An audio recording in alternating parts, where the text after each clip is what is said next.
자, 우리 챕터 좀 바꿔서 한번 볼게요. 챕터를 바꿔서 보시면, 자, 챕터 6장 보상적 임금 격차 이렇게 돼 있어요.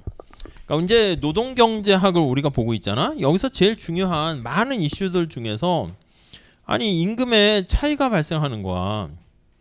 근데 아니 왜 임금의 차이가 발생하냐, 그 이유들을 또 따져보는 거죠. 왜냐면 수직축이 임금이고 수평축이 고용량이니까 수직축의 임금 격차가 발생하는 것도 우리가 한 번씩 관심을 갖게 되는데, 우선 첫 번째는 아니 이거 능력의 차이 때문에 아니겠냐.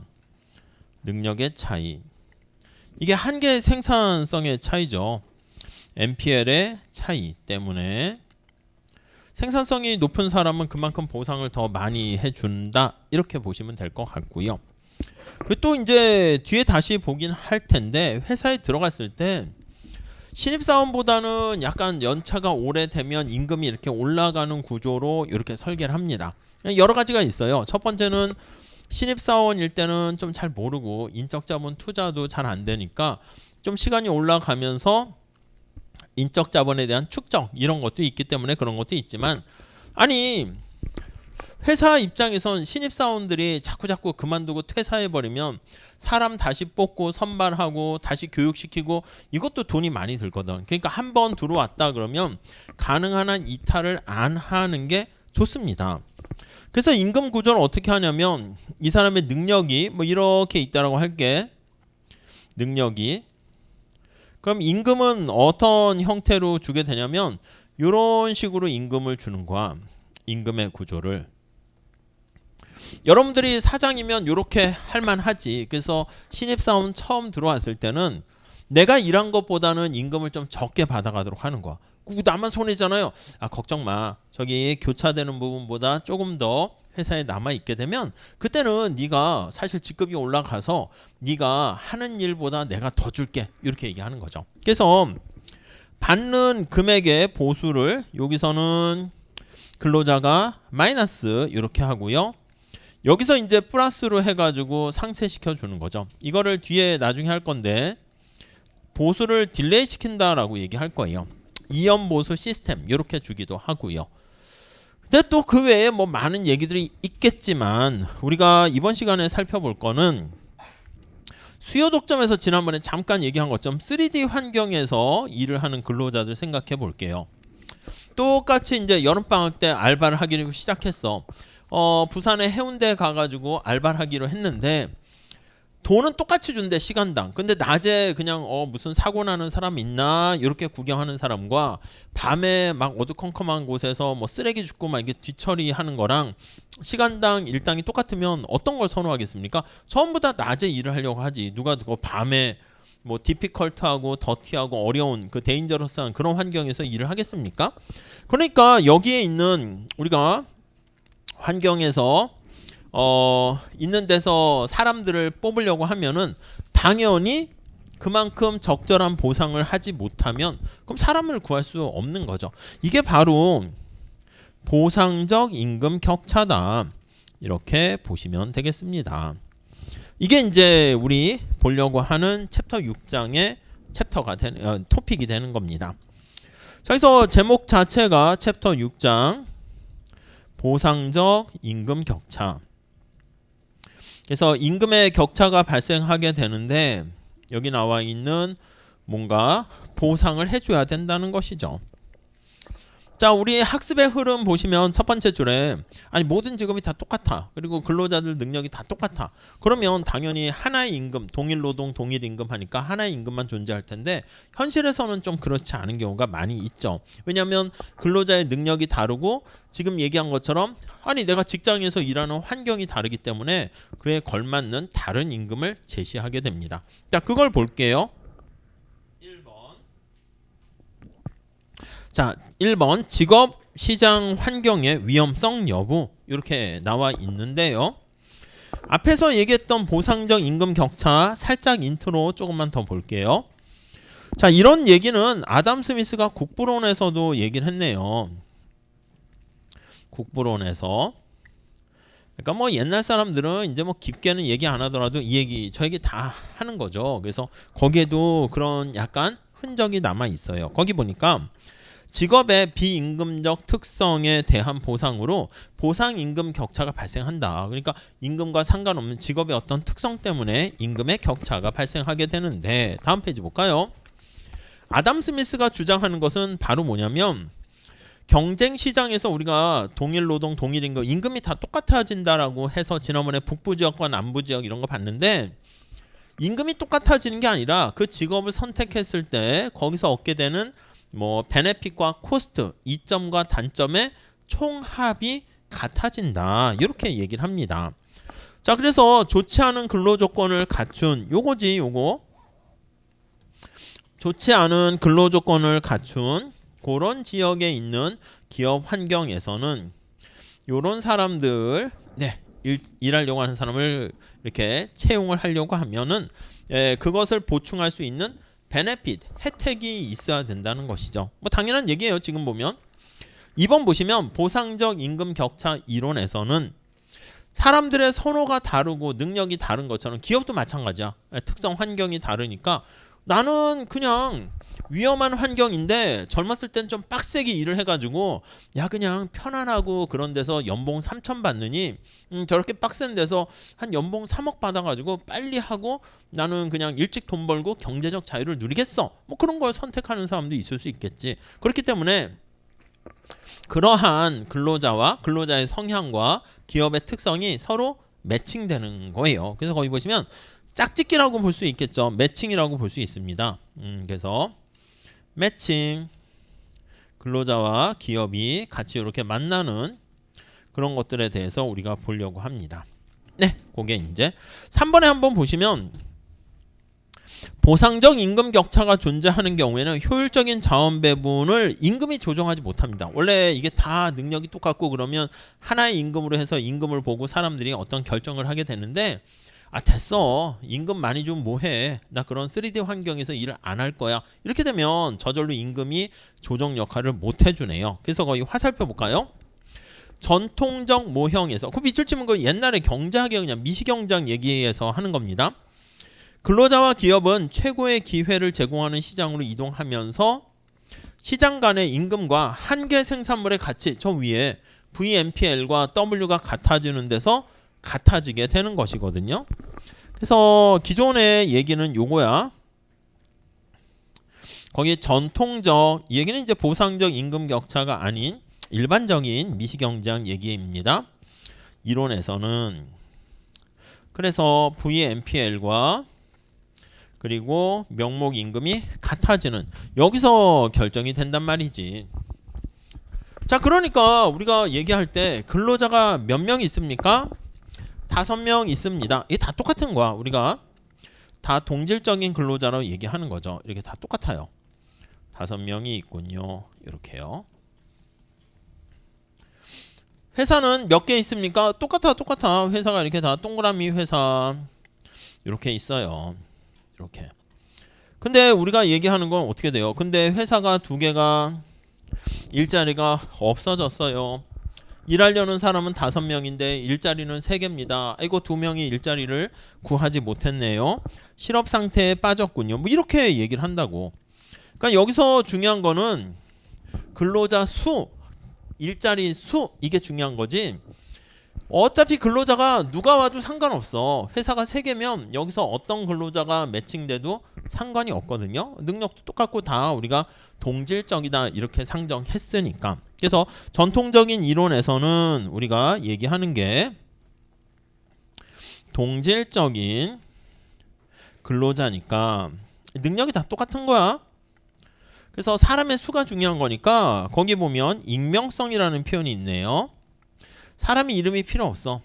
그냥 뭐 오징어 게임하고 비슷하게 자 1번 근로자 2번 근로자 뭐 이렇게 되는 거지. 이렇게. 이거 5명이네. 일자리는 3개네. 아무나 3명 오세요. 아무나야 아무나. 이렇게 이해 가시죠? 자, 그래서 그런 얘기가 있습니다. 3번에 전통적 모형에서는요. 거기 보시면 익명 그런 표현이 있습니다. 근데 보상적 임금 격차에서는 아니라니까. 보상적 임금 격차에서는 익명성이 아니라 사람들이 다 달라요. 동그라미 근로자인데 얘는 작은 동그라미 근로자야. 이렇게 색깔도 있고 얘는 세모 근로자야. 얘는 네모 근로자야. 이렇게 다 달라. 얘는 별이야. 별. 아이고 그만 그릴 걸 했네요. 이상하게 됐지? 이렇게. 그러니까 일자리도요. 요거에 사람 수가 5명이 있는데 일자리의 형태도 달라. 별 회사, 피라미드 회사, 네모 회사, 동그라미 회사 이렇게. 요거는 이렇게 있고 아이고 동그라미 안 되네. 네, 아무튼 이 커다란 동그라미 회사 이렇게 있어요. 그러니까 기업에 일하는 작업 환경과 근로자가 이렇게 다 다르기 때문에 이 5명 숫자는 맞아도 이렇게 집어넣으려고 하면 매칭이 잘 안 되는 거야. 그러니까 이게 우리가 뭐 어떻게 보면 거시경제학의 마찰적 실험이죠. 제대로 매칭이 안 되니까 그 과정에서 매칭되도록 이렇게 시간이 좀 걸릴 수 있습니다. 그러니까 전통적 익명성 이거와는 다르게 여기서는 임금이 어떻게 된다 해서 그냥 되는 게 아니라 자기가 원하는 특성하고 매칭이 잘 돼야 되기 때문에 그래서 보상적 임금 격차에서는 이런 익명성이 사라진다 이렇게요. 익명성이 사라진다는 게 바로 나름대로 근로자나 기업의 어떤 특성이 있죠. 여기는 뭐 동그라미, 세모, 별 이름이 붙어지게 되는 것이죠. 그 정도 보시면 되겠습니다. 자 그래요. 뭐 앞으로 잘 모르겠습니다.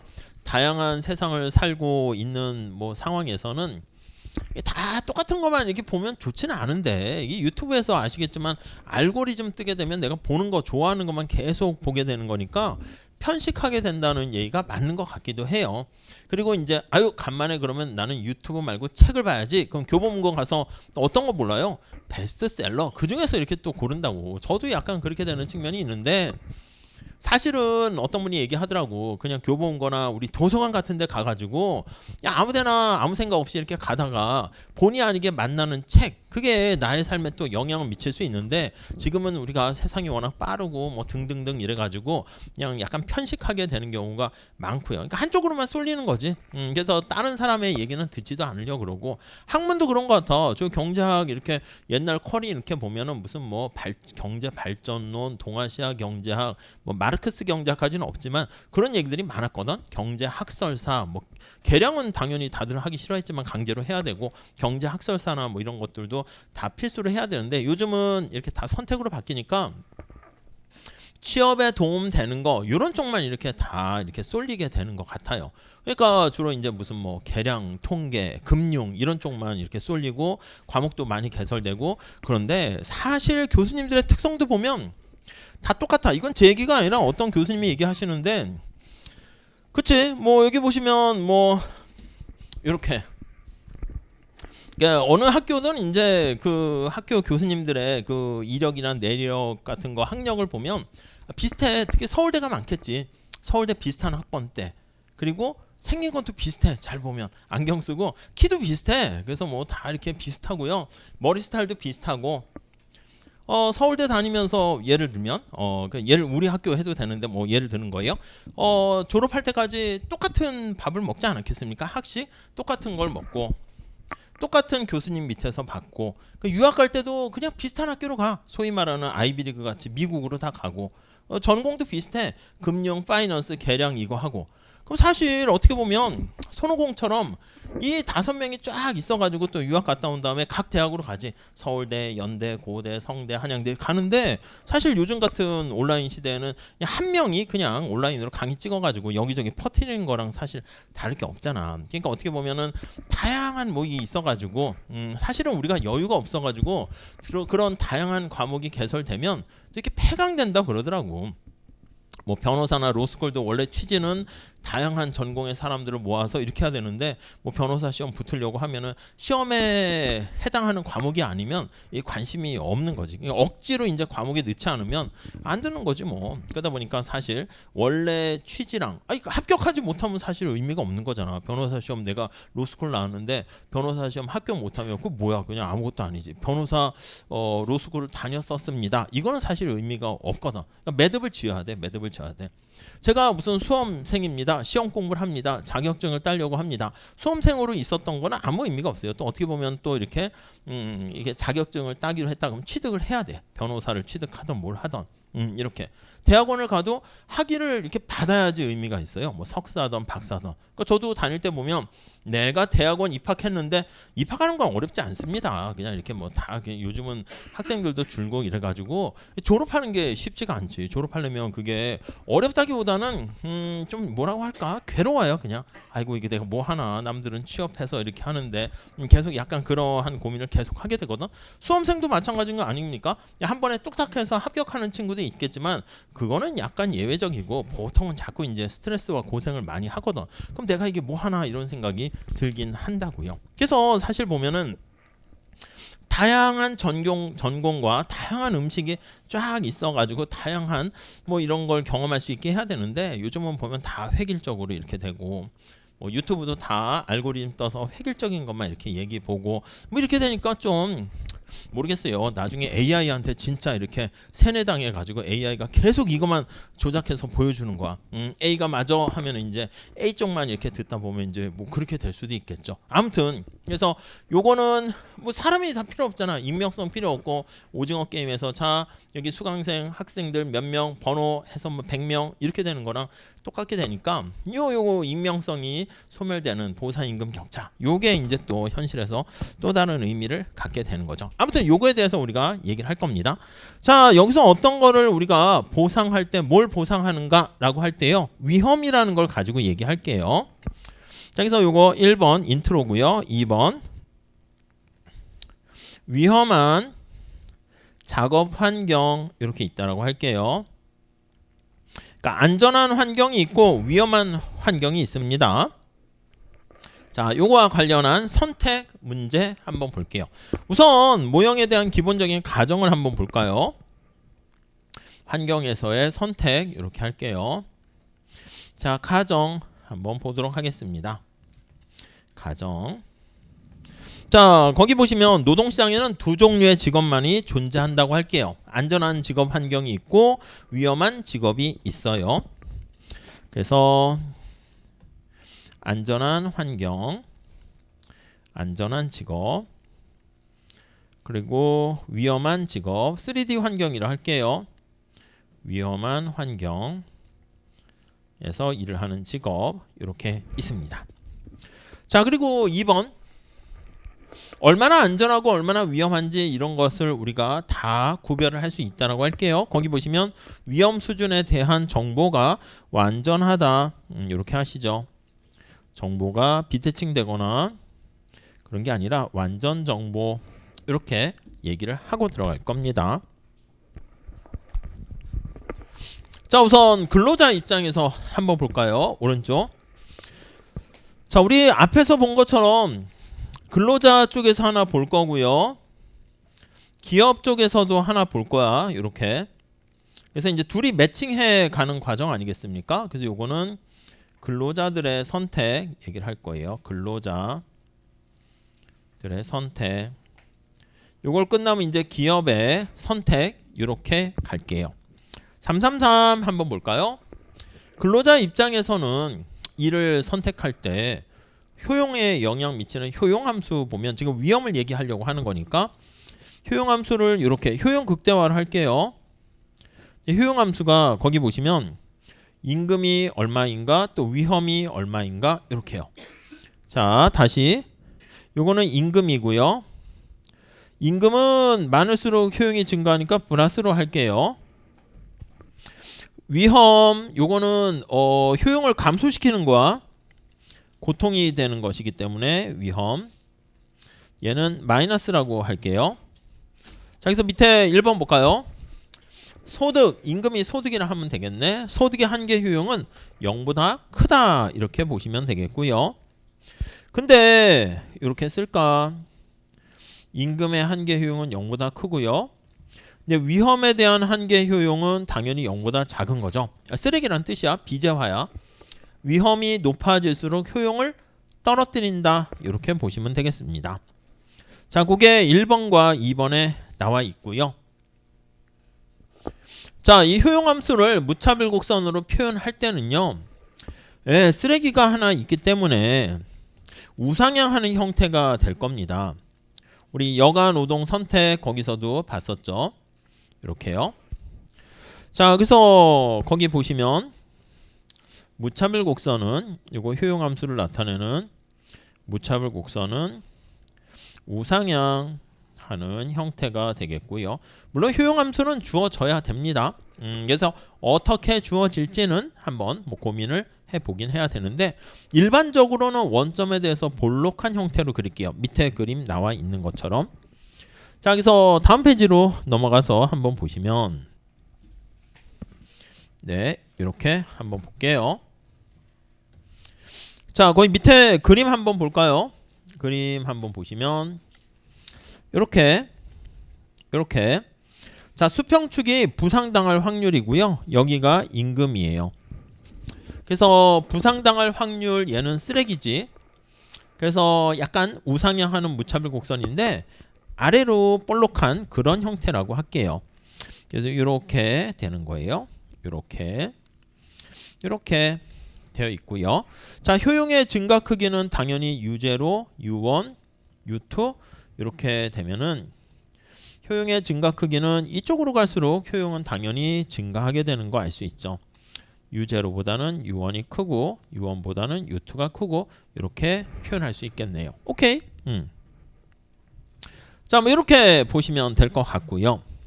근데 우리가 거기 밑에 그림을 보시면 부상당할 확률이 부상이 없을 때는 요 리스크가 없을 때는 빵이고 있을 때는 1 이렇게 할게요. 중간에 부상당할 확률이 0.4 이런 것들도 있을 수 있는데 여기선 단순화시켜서 사고가 나거나 사고 나지 않거나 그 두 가지만 있다라고 합시다. 그래서 밑에 그림을 살짝 보시면 여기 내가 선택할 수 있는 게 여기 0, 여기 1, 이거 사고가 반드시 나는 거죠. 요거밖에 없다라고 합시다. 이렇게 돼 있어요. 자, 그랬을 때 자, 동그라미 4번 볼까요?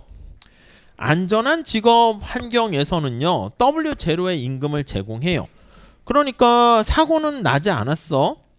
사고는 빵인데 W0의 임금을 제공하니까 여기가 될 거예요. 이렇게 보시면 되겠어요. 이렇게 네, 이렇게 됩니다. 이렇게 거기 보시면 W0 여기 P점 이렇게 돼 있어요. 그러니까 P점이 어떤 점이냐면 사고 날 확률이 0가 되고 임금은 이렇게 0 W0를 제공합니다. 오케이, 그렇죠? 다음 페이지 한번 가보시면 자, 무차별 곡선의 형태와 유보 가격 이렇게 나와 있습니다. 무차별 곡선의 형태가 어떤가에 따라서 얼마나 위험을 기피하는가 그 정도를 나타내는데 이건 알고 계실 거야. 여기에 비교해서 볼게요. 검정 색깔에 있는 요 사람 말고요. 핑크 색깔에 있는 사람이라 할게요. 여러분 여기서 이렇게 할까요? 이렇게 다른 사람이야. 이거 B라고 하고 요게 A라고 할게요. 그럼 여기서부터 이렇게 자, 위험이 한 단계 증가할 때 검정 색깔은 임금을 조만큼 보상을 해주면 되는데 핑크 색깔은 위험에 대한 보상을 훨씬 더 많이 해줘야 되는 거 아니겠습니까? 요만큼 위험이 증가할 때 이렇게 할까요? 증가할 때 여기 있는 사람은 요만큼만 보상해주면 돼요. 요만큼만 보상해주면 되는데 여기 핑크 색깔이 있는 사람은 이만큼 보상을 더 많이 해줘야 돼요. 그래서 위험에 대한 보상이 커. 이렇게. 그러니까 기울기가 가파르면 가파를수록 좀 조그맣게 그리긴 했지만 그래서 위험에 대한 깊이 정도야. 깊이 정도가 커. 이렇게 검정 색깔보다 핑크 색깔이 이게 기울기가 좀 가파르면 위험 한단이 증가하는 거에 따른 임금 훨씬 더 많이 줘야 되는 거니까 예, 보상이 더 크다라는 것을 알 수가 있네요. 그 얘기가 거기 1번에 나와 있고요. 뭐 각주는 꼭 한번 그냥 읽어보시면 어렵지 않게 볼 것 같고요.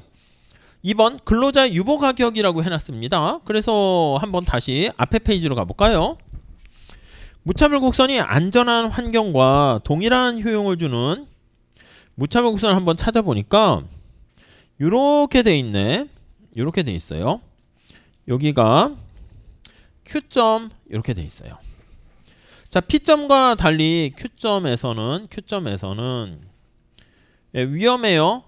사고가 나. 그 대신 W2 임금을 주는 거야. 점점점점점 보시면 여기가 W2네요.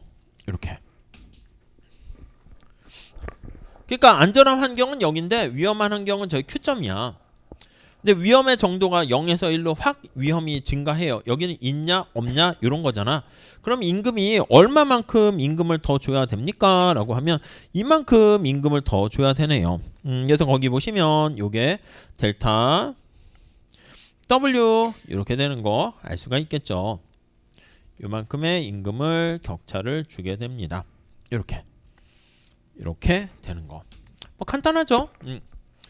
뭐 이게 어떻게 보면 또 위험 한단이 올라갔을 때 이만큼을 보상을 해줘야 된다 그 뜻입니다. 자, 그게 2번. 그러니까 최소한 나로 하여금 유보임금하고 비슷한 거지. 일을 하도록 위험한 환경에 노출되도록 하기 위해서는 얼마까지 당신에게 줘야 됩니까? 저는 저만큼 줘야 됩니다. 이렇게 되는 것이고, 만약에 왼쪽에 나와 있는 것처럼 핑크 색깔 같이 좀 가파른 사람이다 하면 이렇게 그릴게요. 그냥 요거 희생을 하면서 표현을 하면 이렇게 되면 훨씬 더 보상을 많이 해줘야 되는 거지. 그래서 저렇게. 여러분, 만약에 보상을 안 해줘도 되는 사람이면 어떻게 될까요? 무차별 곡선이 만약에 이렇게 생겼어. 이렇게 생기면 어떻게 될까? 이렇게 생기면 이 사람은 위험이 한 단계 이렇게 증가해도요, 뭐 저 그냥 됐어요. 에이, 저는 뭐 위험이 있든 없든 저는 상관없어요. 이 뜻이겠지. 그래서 이 파란 색깔은 무차별 곡선을 얘기하는 거야. 위험에 대해서 중립적이다. 이렇게 될 것이고요. 여기 나와 있는 이렇게 생긴 이렇게 되는 이 두 사람은 위험에 대해서 기피하는 사람이겠지. 위험 기피자가 된다라는 거 알 수가 있고요. 그리고 이게 더 기울기가 가파를수록 위험을 기피하는 정도가 더 커진다. 이렇게 보시면 되겠습니다. 오케이, 이해 가시죠? 여러분, 이렇게 되면 어떻게 될까? 이렇게 되면 그림 자체가 색깔이 이렇게 있어요. 이렇게 되면 어떻게 될까요? 약간 아이돌 같은 사람이지. 이거 보시면 위험의 정도가 높아졌는데 위험해요? 하고 좋아하는 거야. 임금은 안 줘도 됩니다. 돈 내고 갈게요. 이렇게. 그러니까 위험을 되게 선호하는 거야. 안 그래도 인생이 몸이 건조했는데 날씨도 덥고 위험하다고요. 위험을 선호하는 이런 사람도 있어요. 선호자. 이렇게. 흔하지 않겠지. 그래서 보통 아무 얘기 안 하면 저렇게 위험 기피자를 놓고 위험의 깊이 정도로 해서 표현할 것이고, 요거 두 개는 어떻게 보면 뭐 있긴 하겠지만 예외적으로 이제 문제를 위한 문제로 낼 수는 있겠지만 보통은 아무 얘기 안 하면 위험 기피자를 상정해서 얘기할 거예요. 자, 그러니까 여기는 추가적인 임금이 없어도 되고 이건 마이너스야. 오히려 추가적인 임금을 자기가 내고 가겠다. 이렇게 되는 거죠. 자, 3번 나와 있고 4번 보세요.